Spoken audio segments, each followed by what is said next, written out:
Pourquoi est-ce que la fausse rumeur, c'est pire qu'une insulte pour un hypersensible?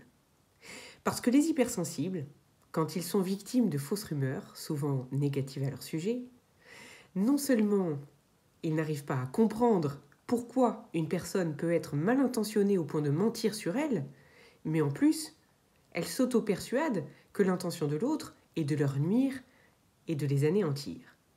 Si vous vous reconnaissez dans ces hypersensibles et que vous êtes victime d'une fausse rumeur, voici mon antidote en 3 étapes. Premièrement, rappelez-vous que les autres ne sont pas comme vous et fonctionnent différemment. Il y a des personnes qui disent du mal des autres, non pas pour les blesser ou les anéantir, mais dans le seul but d'attirer l'attention sur elles.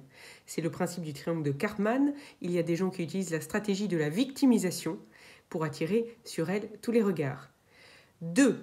Rappelez-vous que pour que le triangle de Karpman fonctionne, et le principe des relations toxiques, ça veut dire qu'il y a plusieurs personnes qui jouent le jeu. Donc ne rentrez pas dedans et fuyez. 3. Plutôt que d'aller pleurer, s'il y a des personnes qui ont décidé de croire à cette fausse rumeur sans aller la vérifier, et qu'elle, du coup, vous perdez un client ou vous perdez un ami, n'allez pas pleurer, allez remercier la rumeur.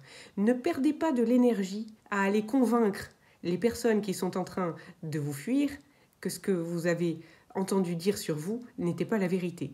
Vous allez perdre de l'énergie à convaincre des gens qui n'ont pas leur place dans votre écosystème. Donc remerciez cette rumeur, elle fait le tri dans votre environnement relationnel.